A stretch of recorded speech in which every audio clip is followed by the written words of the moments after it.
Eu gostaria que você, por favor, abrisse a sua Bíblia. Você também poderá acompanhar pelo telão. É importante que você ande com a sua espada. Quando eu cheguei, na verdade eu abri, e logo a Momburim chegou com a sua família e a Ana Júlia disse assim: pastor, por que tanta gente esquece a Bíblia na igreja? E eu disse: Ana Júlia, eu também faço a mesma pergunta, viu? Eu não vou saber te responder. Quase que eu falei: olha, descobre o nome e pergunta para a pessoa. Mas daí, para não ficar chato, se você esqueceu, você procura lá numa terça-feira, ali no cantinho. A Bíblia é a nossa espada, nós precisamos andar com a palavra de Deus. E hoje de manhã a gente foi ministrado. É tão interessante quando o Espírito Santo de Deus coloca uma palavra no nosso coração.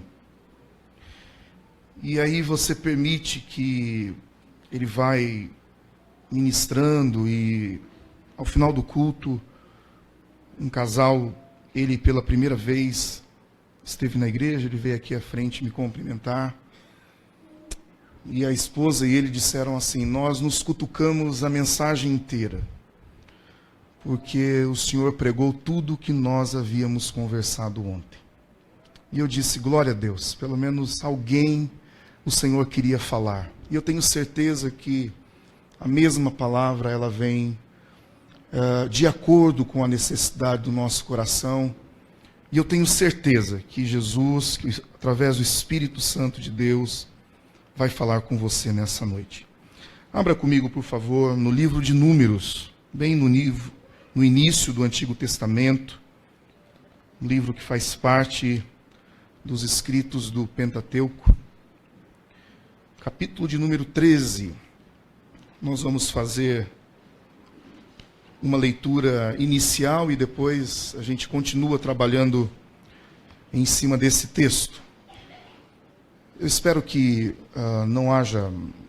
isso não tire a atenção, apenas para que, isso é um aviso no final do culto, mas nós já estamos com urgência nesse número de pessoas. Vai chegar uma prancheta com uma lista até você, uma caneta junto. No dia 6 de maio, nós reunimos o conselho e nós iremos fazer um batismo. E nesse batismo nós também iremos fazer um almoço de confraternização. Teremos o culto às 10 horas da manhã nessa chácara. E o almoço, e logo após o almoço, lá pelas 2 horas, nós teremos o batismo.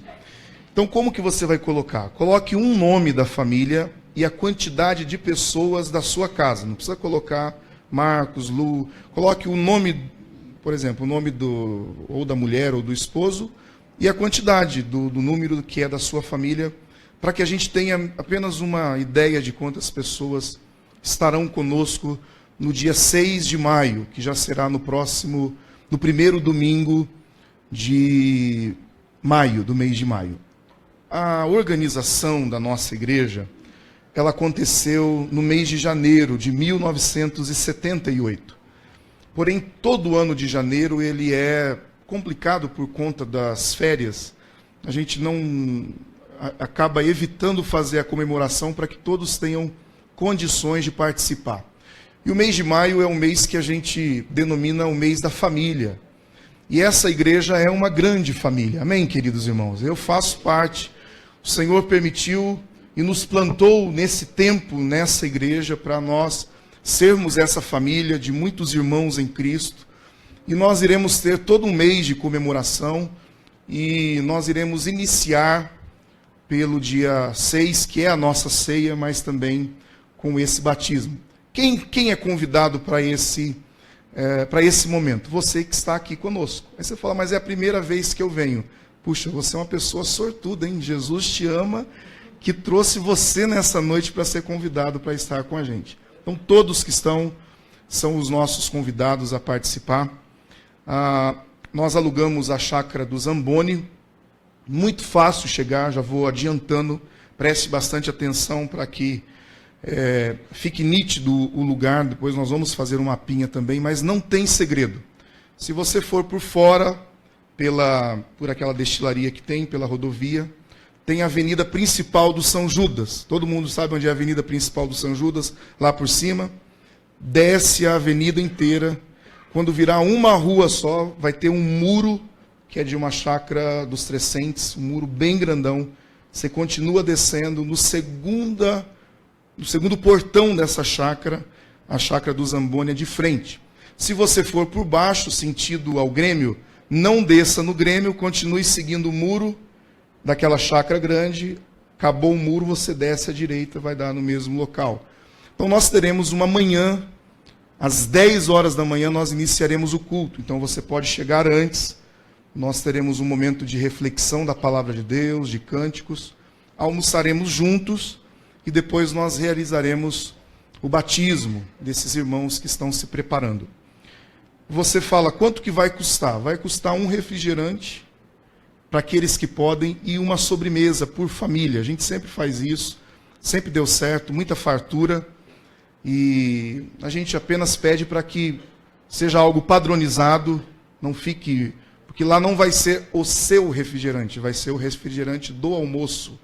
Então, leve aquilo que você gostaria de beber, né? Às vezes você leva uma... Como que é o nome daqueles bem... Chega a travar assim, e aí você pega a coca, geladinha, bonitão, pede até gelo ainda, e o outro tem que tomar lá, né, Carlos? Não dá certo. Então vamos fazer uma coisa bonita, bem como sempre tem sido. A gente fala isso brincando, mas a gente sabe que essa igreja é uma igreja abençoada. Quantos estão nessa igreja abençoada e estarão conosco? Então vai passar, você pode anotar enquanto nós estamos ministrando, porque nós precisamos ter esse número de pessoas. O texto é muito conhecido, Números capítulo de número 13, é a história do povo de Israel. Eles ainda estão no deserto, e agora o Senhor chama a Moisés, e o Senhor pede para que Moisés envie, então, um homem de cada tribo. São 12 tribos de Israel, e esses 12 homens irão espiar essa terra. Então nós vamos ler a partir do verso de número 1. Diz assim o texto: Disse o Senhor, disse Deus a Moisés: envia homens que espiem a terra de Canaã, que eu hei de dar aos filhos de Israel. Vamos ler no telão, depois dessa vírgula aí, 1, 2, 3, que eu hei de dar aos filhos de Israel. Preste bem atenção nisso. É uma promessa de Deus ao povo de Israel através de Moisés. De cada tribo de seus pais enviareis um homem, sendo cada qual príncipe entre eles. Enviou-os Moisés do deserto de Parã, segundo o mandado do Senhor. Todos aqueles homens eram cabeças dos filhos de Israel. Aí aqui vai ter do 4 até o verso de número 16, há uma lista de quem são esses homens. Pule para o 16 e continua dizendo assim: são estes os nomes dos homens que Moisés enviou a espiar aquela terra, e a Oséias, filho de Num, Moisés chamou Josué. Até aqui, porque eu gostaria que você orasse nessa hora comigo. Eu gostaria que você fechasse os seus olhos, curvasse a sua cabeça, e nessa oração você perguntasse ao Senhor o que Ele quer falar com você nessa noite.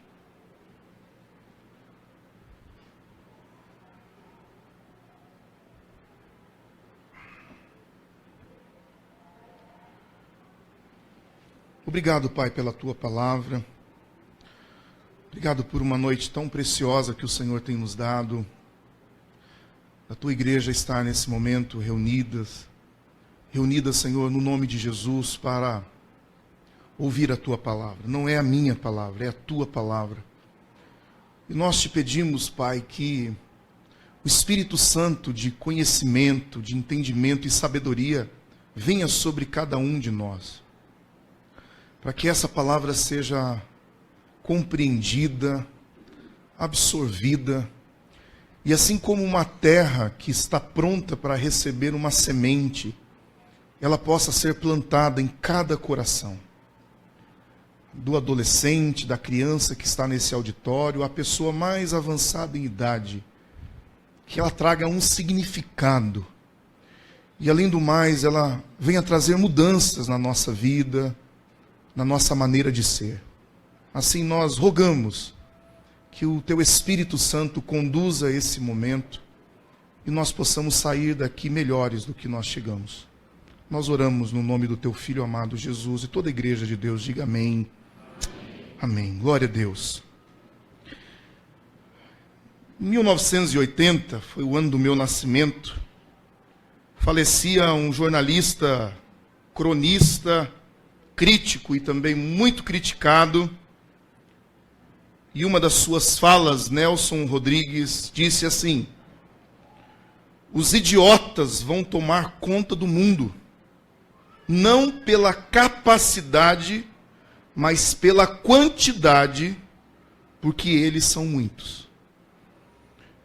Pesado, mas muito realista, porque a gente vê muita gente. Se nós trocarmos essa palavra pelo simples adjetivo de falta de sabedoria, a gente vê um mundo sendo dominado por pessoas que não têm sabedoria, pessoas ignorantes, pessoas que não conhecem e não querem conhecer ao Senhor e permitem ser dirigidas pela sua natureza pecaminosa. Nós sim nos assustamos diante daquilo que vemos. Nós sim somos surpreendidos pelos noticiários que chegam até nós, de tantas barbaridades, atrocidades, situações terríveis que acontecem na humanidade, no mundo em que nós vivemos. Deus não. Deus sabe, Deus mostrou ao homem qual seria a consequência do pecado.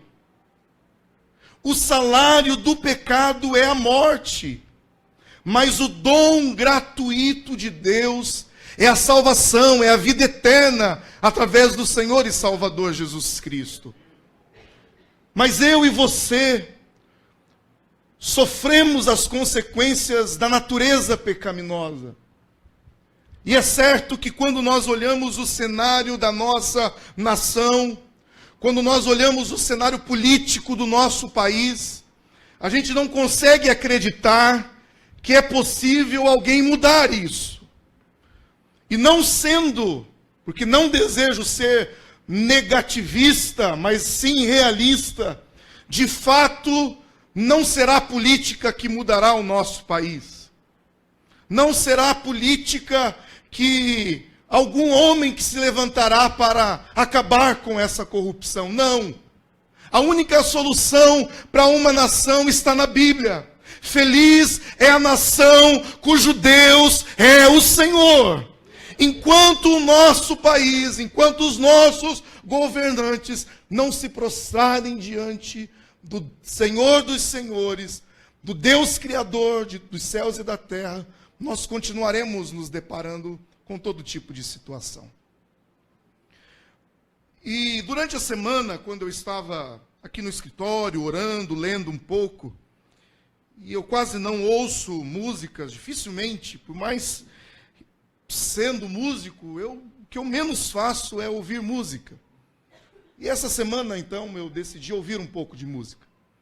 E falei, vou lá voltar aos meus tempos de adolescente, de músicas que marcaram a minha época. E coloquei num grupo chamado Rebanhão. Não sei se você conhece ou já ouviu alguma música do Rebanhão. Tem algumas cabecinhas fazendo assim.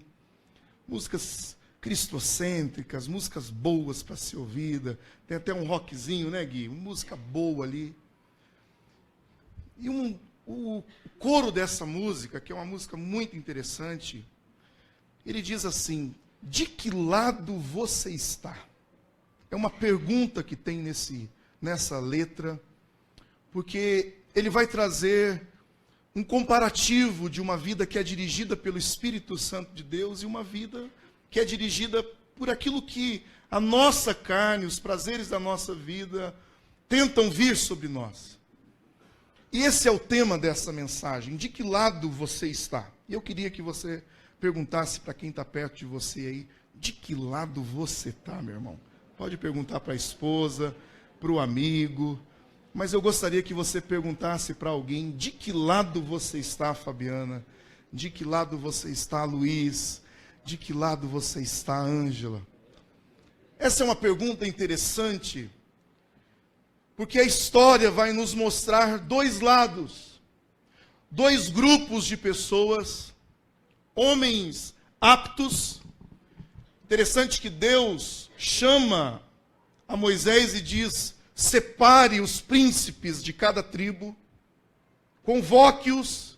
Então imagina só, Burinho, o prazer de toda a sua família, você ser o representante para espiar a terra de Canaã.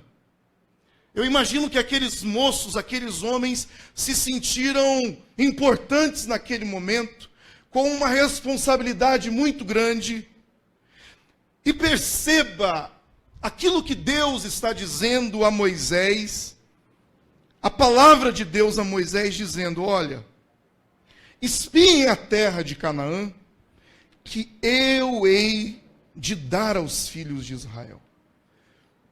Há uma promessa de Deus para o povo de Israel.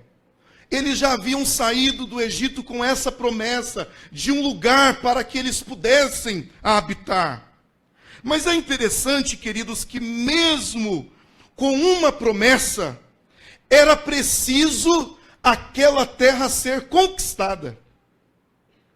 Há uma palavra de Deus, porém há uma atitude que o povo de Israel precisa tomar. Deus não estava dando aquela terra para o povo de Israel de mão beijada. Talvez você conheça alguma história de alguma família que teve muito dinheiro e passaram-se os anos, os pais morreram e os filhos acabaram com tudo. Possivelmente você sabe de alguma história, porque talvez o filho ou o neto não participou do sofrimento da conquista. Simplesmente ele só quis saber de usufruir daquilo. Não havia o valor do suor daquilo que foi conquistado. E o Senhor coloca então aqueles homens num teste, em uma prova. Dá uma cutucadinha no teu irmão e diz assim: Deus coloca você em algum teste. De vez em quando Deus coloca você em teste. Sabia disso? Ele nos coloca em testes, em provas, para justamente ver qual será a nossa reação. A sequência da história, todos vão saber que aqueles homens passam 40 dias, eles são espias, eles não podem, possivelmente eles estão vestidos, talvez como os povos que habitam naquela região. Mas há um checklist, há uma lista em que Moisés pede para que eles observem isso. Olha o que diz o verso de número 18.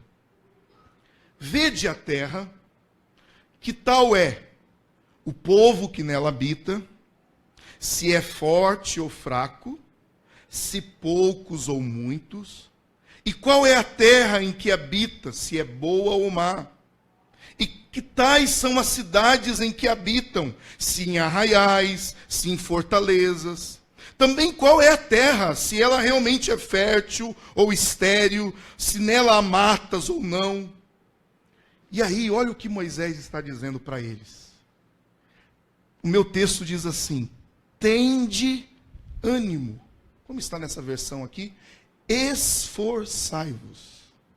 Moisés, eu creio que inspirado pelo Senhor, ele sabia o que esses homens iriam enxergar, iriam ver. Mas ele dá uma palavra já de antemão. Olha, tenham ânimo, se esforcem. Ou seja, não desanimem por aquilo que vocês estão vendo.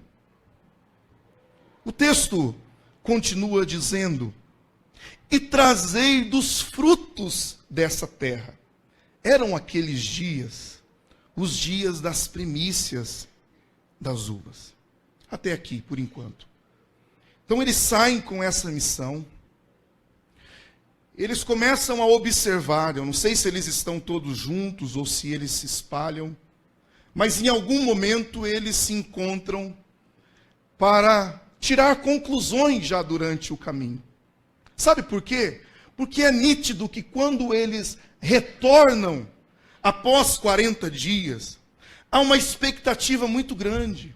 Por quê? Porque é o lugar em que futuramente, nos próximos meses, daqui a um tempo, é o lugar em que o povo de Israel irá habitar.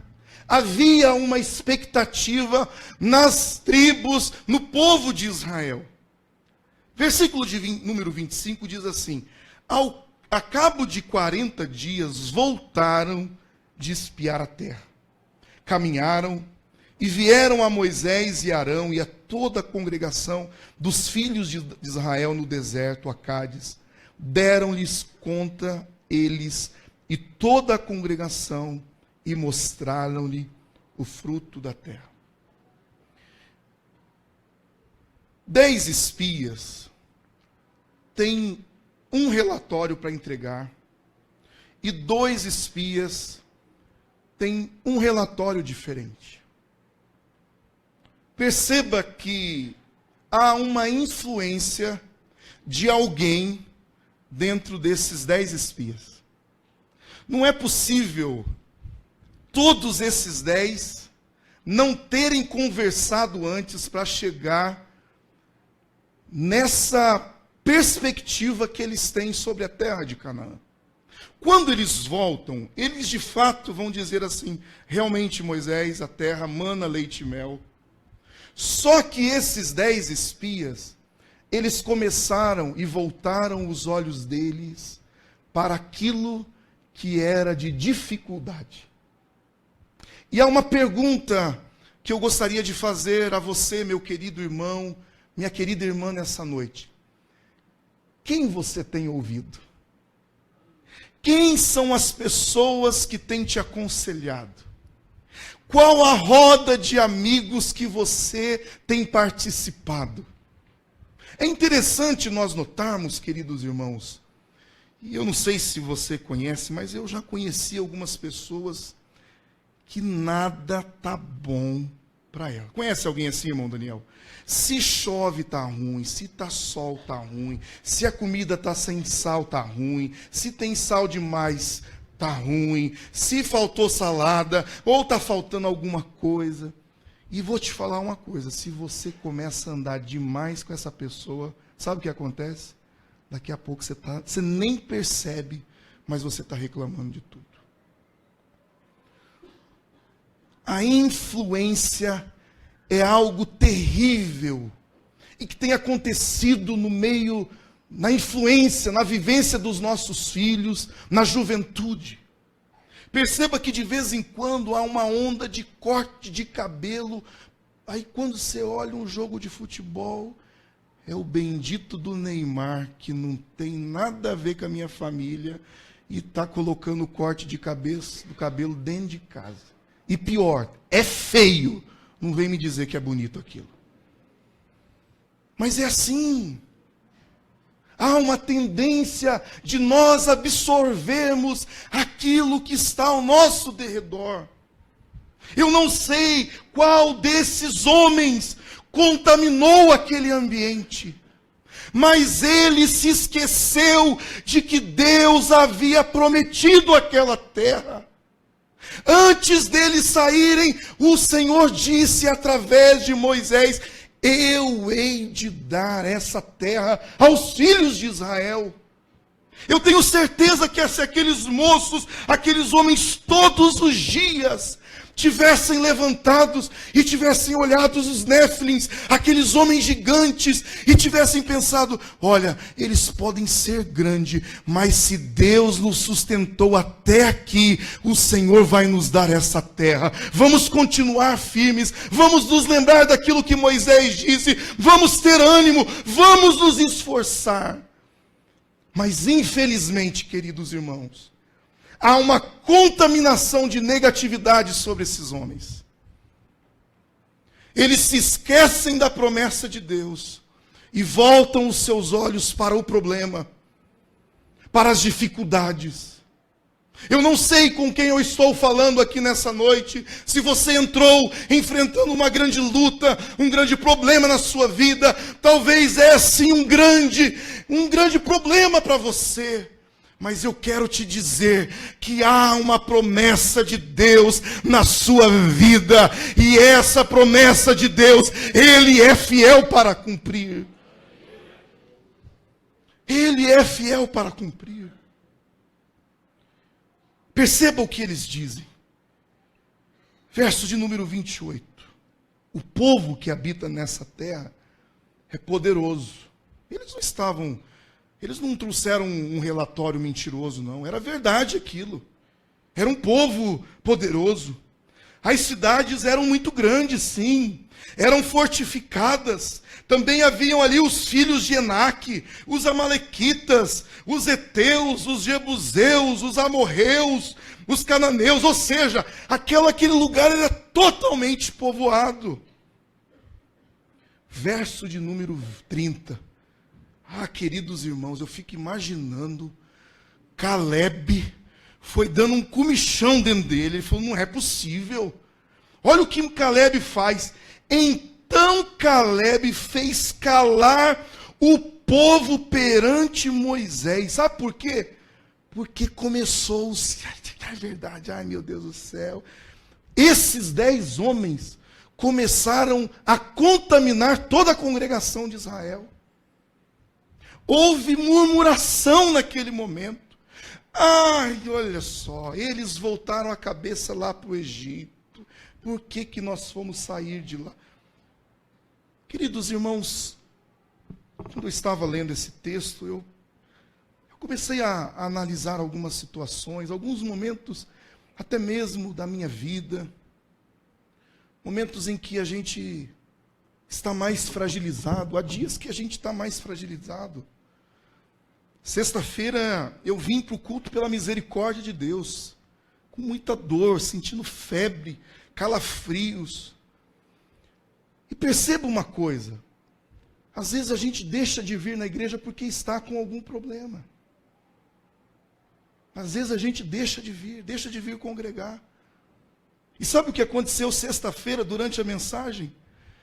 Eu fui curado ali. Quando terminou a mensagem, eu subi nesse púlpito, parecia que eu não tinha tido nada. Tamanho era a leveza que estava no meu corpo. Porque eu não permiti que aquilo me tirasse de ter a bênção daquele culto. E quantas vezes a gente deixa de vir e não traz a família, não traz o filho. Deixa de ouvir a palavra de Deus. Deus tem uma palavra para a sua vida. E naquele dia, o inimigo vai colocar obstáculos. Quantos aqui já tiveram uma experiência de não conseguir sair de casa? Tudo dá errado. Chega a gente no momento que você vai se arrumar para ir para o culto. E você fica naquele impasse, precisa ser educado. Ou uma briga acontece, ou uma confusão acontece, ou vem um desânimo, ou vem uma dor. Queridos, em o nome de Jesus, pare de olhar para o problema, pare de se abater com as dificuldades, maior é o que está em nós. Venha congregar, venha ouvir a palavra de Deus. Deus tem uma palavra para o seu coração. Eu creio que nesse exato momento, o Senhor está fazendo uma obra linda na vida de muitas pessoas aqui. Eu creio que enquanto nós estamos ministrando, os anjos do Senhor estão aí, passeando no nosso meio, contemplando a sua vida, sendo a resposta da sua oração. Então eu imagino que Caleb deu um grito naquele momento. E ele disse, ei, subamos. Olha a expressão que Caleb tem. Subamos. O relatório não é para dizer se eles são fortes, são fracos. Não. É para nós irmos. O Senhor já nos prometeu. Queridos, há uma palavra de Deus para a sua vida nessa noite, em nome de Jesus. Levante, suba, vá atrás da sua bênção, da sua vitória. A palavra de Deus já foi determinada sobre a sua vida. Pode o inferno se levantar. Pode vir o problema que vier, a palavra contrária. Eu sei em quem tenho crido, foi Ele que me prometeu. Eu não sei como vai ser, mas eu tenho certeza que vai acontecer na minha vida. E o resultado disso é que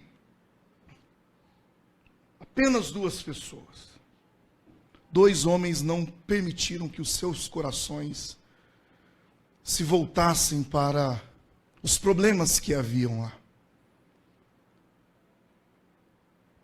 Eu tenho muita dificuldade de ouvir muitas vezes um evangelho de filhos prediletos de Deus. Eu falo isso porque em algum momento egoísta de oração, eu já desejei a vaga de alguém num vestibular. Eu já desejei que Deus abrisse a porta para mim e não para outra pessoa. Porque eu acho que eu sou um filho predileto de Deus. Eu falo isso aos jovens: se você não estudar, se você não se esforçar, eu não tenho uma boa notícia de Deus para você, não. Deus não trabalha com gente parada.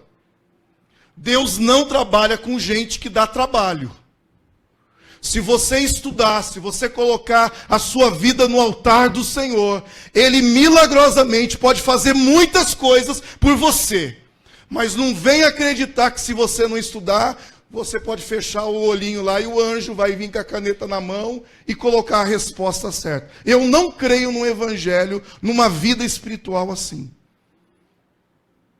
Jesus esteve nessa terra e Ele nos deixou como exemplo a sua vida. Jesus, Ele era 100% Deus. Jesus precisava orar? Ele era Deus, mas o que Ele faz? Ele nos dá o exemplo da oração. Quando Jesus vai para o deserto e Ele é tentado, o que Jesus usa? A palavra. Jesus conhecia o quê? A palavra. Ele lia, Ele estudava, Ele sabia a palavra. Agora a gente acha que só porque Deus prometeu eu vou me assentar e vou ficar lá esperando, na sombra e água fresca, na água de coco, no estalar de dedo Deus vai fazer. Não, meu filho, não, minha irmã, coloque a sua vida para trabalhar para o reino do Senhor Jesus, que na hora certa Ele vai abrir a porta, Ele vai fazer o milagre, Ele vai conceder aquilo que Ele prometeu. Mas é necessário nós nos posicionarmos. De que lado você está, meu irmão? Você está do lado da maioria? Há uma fala bem feia. Já ouviram falar assim: fulano é Maria, vai com as outras. Ou seja, ele não tem opinião própria. Aonde a turma está indo, ele está no meio. Já viram gente assim? Pessoas que não têm personalidade.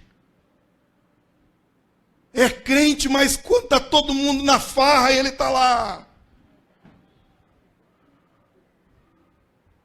Não estou dizendo, não tenho nada, já foi a época de ficar se preocupando quem vai em facilpa. Eu só não consigo compreender de alguém que levanta as mãos ao Deus dos deuses, ao Senhor dos senhores, pagar uma fortuna para quem não tem compromisso com Deus. Eu só acho que isso não é evangelho. Não é a mim que você está enganando. Eu não estou dizendo que você não pode ir, até porque vou para levar a Rebeca, a gente tem que ir, tem shows gospels, tem uma bênção, mas eu não vou gastar o dinheiro naquilo que não é pão, naquilo que não vai trazer proveito para a minha vida. Quantas pessoas que deixam de semear no reino de Deus e colocam dinheiro em porcariada de shows mundanos, de idolatrando pessoas, trazendo maldição para suas vidas, indo com os 10 espias, se contaminando com as coisas desse mundo.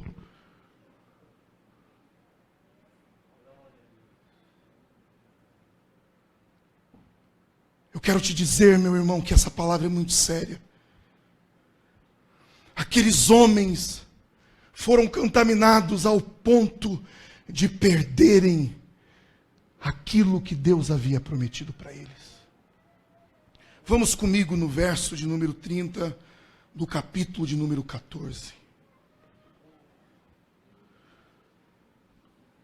Verso de número 28, para você entender bem esse contexto.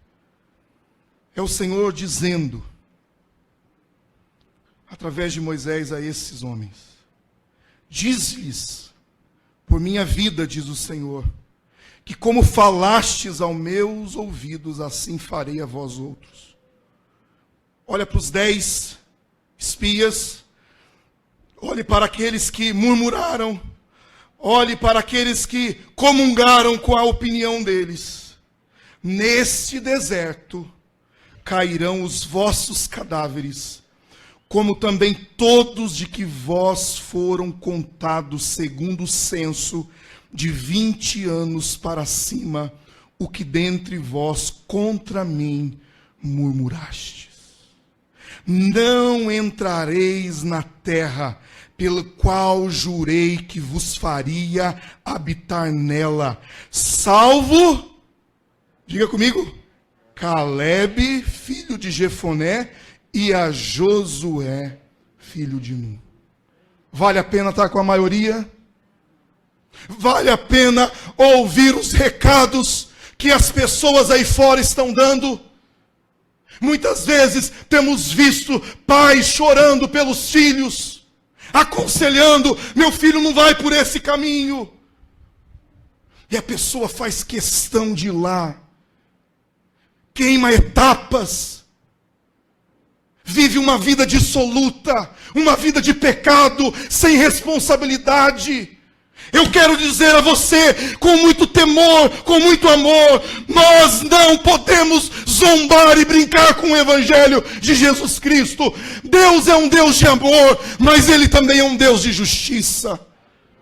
Tudo aquilo que o homem semear, isso também ele colherá. Aqueles homens, aqueles 10 homens, colheram não só para eles, mas para a sua geração. Por causa da incredulidade, por causa da murmuração, eles não entraram na terra prometida. Eu volto ao tema dessa mensagem nessa noite e pergunto a você, meu querido jovem, meu querido adolescente, meu querido pai e mãe que está aqui nessa noite: de que lado você está? Essa pergunta não deve ser respondida a mim, porque apenas sou um mensageiro de uma palavra que já foi determinada, já foi revelada, já foi enviada através do Espírito Santo de Deus. Mas nessa noite há uma oportunidade. Há uma oportunidade de você mudar de lado. Talvez realmente você estava indo. É legal, é gostoso, é bom. Mas o Espírito Santo de Deus nessa noite te incomoda a dizer: filho, não é isso que eu tenho para você. Eu tenho uma boa notícia para dar para você. Deus trabalha com coisas pequenas. Deus não está preocupado com a quantidade, mas Deus está preocupado com a qualidade. Com a qualidade da sua adoração, com a qualidade do seu culto, com a qualidade da sua entrega. Há muitas histórias, e dentre elas de um grande homem de Deus, que um dia, enquanto era feito as ofertas na frente, aquele menino não tinha 1 centavo no bolso. Mas quando foi feita a oportunidade para ofertar, ele veio na frente e entrou dentro daquele gasofilácio, daquele cesto, e disse: a minha oferta é a minha vida, eu dou a minha vida a ti, Jesus. Foi um grande ganhador de almas, porque Ele deu a melhor oferta que o Senhor deseja que nós possamos dar. Você acha que Deus está preocupado com o tamanho do seu dízimo ou da sua oferta? Não. Hoje pela manhã eu estava dando aula para os irmãos que são candidatos ao batismo. Quando a gente lê Ezequiel, que fala a respeito das características de Lúcifer, todas, e as melhores, as mais caras, joias preciosas, estavam lá no céu. Você acha que Deus precisa desse ouro, dessa prata? Ele é dono de todas as coisas, mas há uma oferta que o Senhor ama receber, é a sua vida, é o seu coração, é a intenção da sua alma.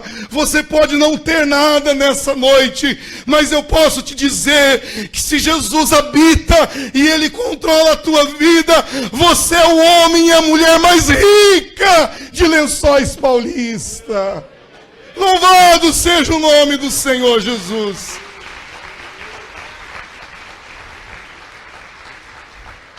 Prata alguma, ouro nenhum poderá comprar aquilo que Jesus já pagou na cruz do Calvário. Eu encorajo você nessa noite, meu amado irmão e minha amada irmã, a se posicionar no lugar em que Deus deseja para você. A não permitir que os padrões, daqui uns dias, o Senhor permitindo, nós iremos ouvir os relatos.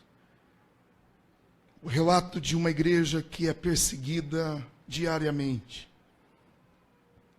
O relato de irmãos nossos, irmãos em Cristo, que eles sabem o que é de fato ajuntar tesouros lá no céu.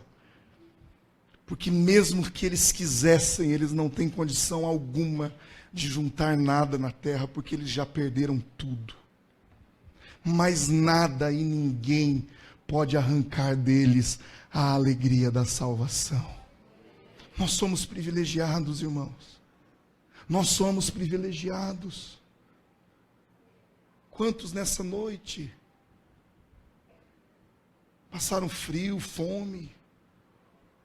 Quantos aqui poderiam até ter motivos? Não é momento de murmurar.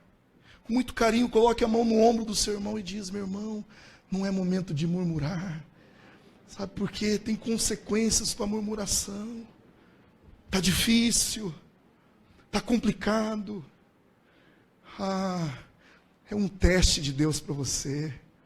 É uma prova de Deus para você. E o meu desejo nessa noite é que todos nós possamos sair daqui aprovados pelo Espírito Santo de Deus. Que dentro de nós brote gratidão. Brote gratidão. Alegria de estar uns com os outros. Alegria mesmo no meio das provas, das dificuldades. De pedirmos para que o Senhor nos dê esse espírito de compreensão.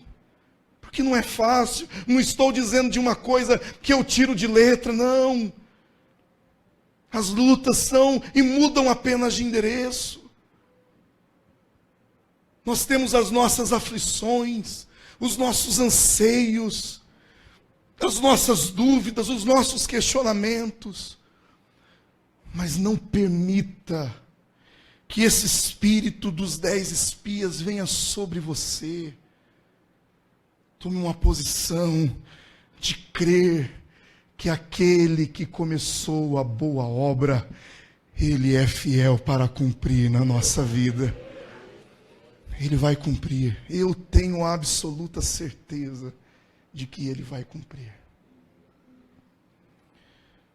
Eu encerro essa palavra entendendo que o Senhor sabia.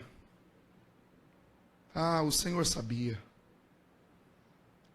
Mas o Senhor também desejava dar uma oportunidade para que todos estivessem. Eu não consigo imaginar um Deus que se alegra em ter que dizer isso aos seus filhos. O Senhor havia prometido para os filhos de Israel. Eu não consigo ver um Deus que se alegra em um filho estar perdido. Eu não consigo ver um Deus que castiga porque nós erramos ou pecamos. Eu consigo encontrar um Deus de misericórdia. Quando eu leio os evangelhos, eu consigo encontrar um Deus, assim como o presbítero Daniel pregou na sexta-feira, que ele não nos chama pelo apelido, não nos chama por aquilo que nos conheceram no passado, mas ele conhece você pelo teu nome, e ele faz um convite, que ele quer repousar na sua casa, ele quer entrar dentro da sua casa, ele quer viver junto com você. E esse Deus, ele tem todo o poder para mudar a nossa vida. E eu gostaria que nessa noite nós pudéssemos ter o mesmo espírito de Josué e Caleb. De dar um grito para o problema, para a adversidade, para a luta e dizer: vamos, subamos e possuamos, porque certamente nós prevaleceremos contra o nosso inimigo. O Senhor já deu o escape. O Senhor já deu as armas necessárias para a sua vida. O Senhor já colocou nas suas mãos a resposta para aquilo que você precisa. Eu te convido a ficar em pé nesse momento e nós orarmos.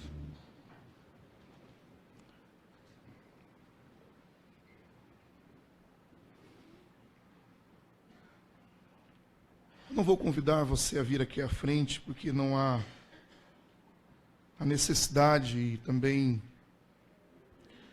não quero constranger ninguém, porque talvez nessa minha fala, algumas coisas que o homem não precisa ficar sabendo, porque Deus já conhece.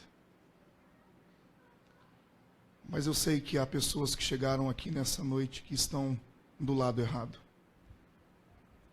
Estão do lado de uma vida de adultério, estão do lado de uma vida de prostituição, estão do lado de uma vida de murmuração. Eu sei, porque o Espírito Santo de Deus fala ao meu coração, mas eu digo que não há nenhum tribunal aqui nessa noite. Há um lugar de misericórdia que Deus olha para a sua vida e diz que nessa noite é a sua oportunidade. Nessa semana nós perdemos alguém muito querido. Uma pessoa que fez famílias e mais famílias chorarem pela sua partida. De um acidente que ninguém imaginava. Ninguém consegue acrescentar um palmo à sua frente. Se você morrer numa vida de pecado, você está fadado a estar num lago de perdição para sempre. Nós precisamos estar atentos, queridos irmãos. Deus muitas vezes recolhe um dos seus filhos para mostrar que todo dia Ele está voltando para alguém. E nós podemos estar como aquelas 5 virgens nécias que estavam brincando, que não levaram a sério a volta de Cristo. E quando o noivo chamou, elas não tinham mais azeite, elas não tinham mais unção, elas não tinham mais o que entregar para Deus. Eu quero te dizer aqui nessa noite que o seu título de formação não garante passaporte nenhum para a eternidade. A única coisa que nos garante a salvação é o sangue do Senhor Jesus Cristo. Se Ele não lavar a sua vida, você pode ser o homem mais rico do mundo, a pessoa mais importante de Lençóis Paulista, não haverá lugar para você no céu. O Espírito Santo de Deus nessa noite diz à igreja: é noite de mudar de lado. A pergunta ficará latente a semana toda na sua mente: de que lado você está? No céu não entra pecado. Os eleitos, os predestinados, os salvos no Senhor Jesus não têm as suas vidas baseadas e vividas pelo pecado. Aquele que um dia aceitou e encontrou o caminho de Cristo não olha para trás, ele não volta atrás.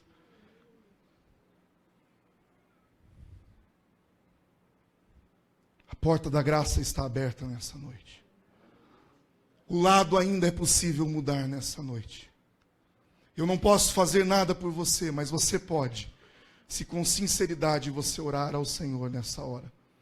Eu gostaria que nós curvássemos as nossas cabeças, e fechássemos os nossos olhos, e diante de Deus,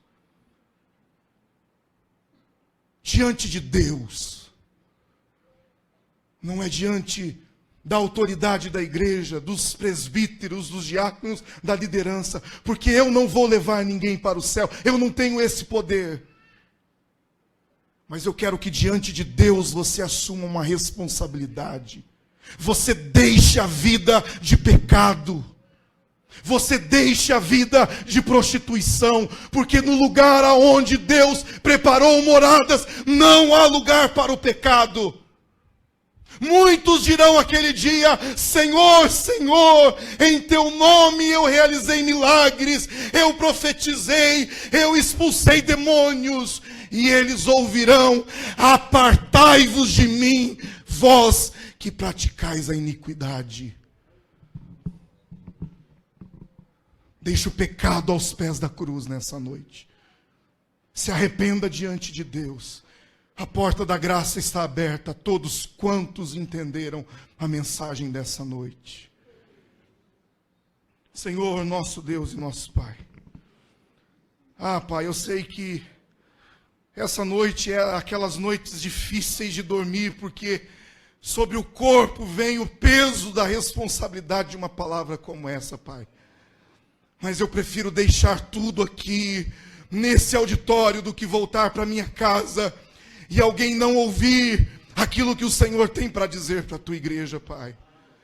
É noite de nós confessarmos as nossas falhas. Se porventura, Senhor, nós temos pecado por atitudes, gestos, palavras, pensamentos, derrama do teu sangue na nossa vida, Senhor. Mas que também haja um posicionamento nessa noite. Senhor, que esse homem, que essa mulher, que esse jovem, que esse moço, que essa moça, converta-se do seu caminho, abandone a vida de pecado, Senhor, e viva uma vida para a glória de Deus Pai. Senhor, nós sabemos os resultados, nós sabemos, Deus, das colheitas que virão. Deus, a geração de Josué e Calebe, eles foram vitoriosos, e eles conquistaram a terra prometida, Senhor, porque eles não olharam para trás, eles não murmuraram, eles não vacilaram os seus pés. Faça dessa igreja uma igreja cheia de Josués e Calebes aqui nessa noite. Homens e mulheres que confiam plenamente na tua palavra, Senhor. Homens e mulheres valorosos, homens e mulheres cheios da tua presença, Senhor. Assim nós oramos, certos de que o Senhor está no meio de nós, e o Senhor falou conosco, e todos aqueles que concordam digam amém, diga glória a Deus, dê uma forte salva de palmas ao Senhor Jesus. Aleluia, aleluia, aleluia. Com todo carinho, eu queria que você desse um abraço em quem está perto de você e dissesse: você tem o mesmo espírito de Josué e Calebe. Diga aí para ele, diga para ela: você é um Josué, você é um Calebe. A promessa de Deus vai vir sobre a sua vida em nome de Jesus. Quantos Calebes, quantos Josués temos aqui nessa noite? Dê um aleluia, dê um glória a Deus bem forte aí, aleluia, glória a Deus. Bendito é o nome do Senhor Jesus. Aleluia. Nós estamos em minoria, mas Deus é especialista em minoria.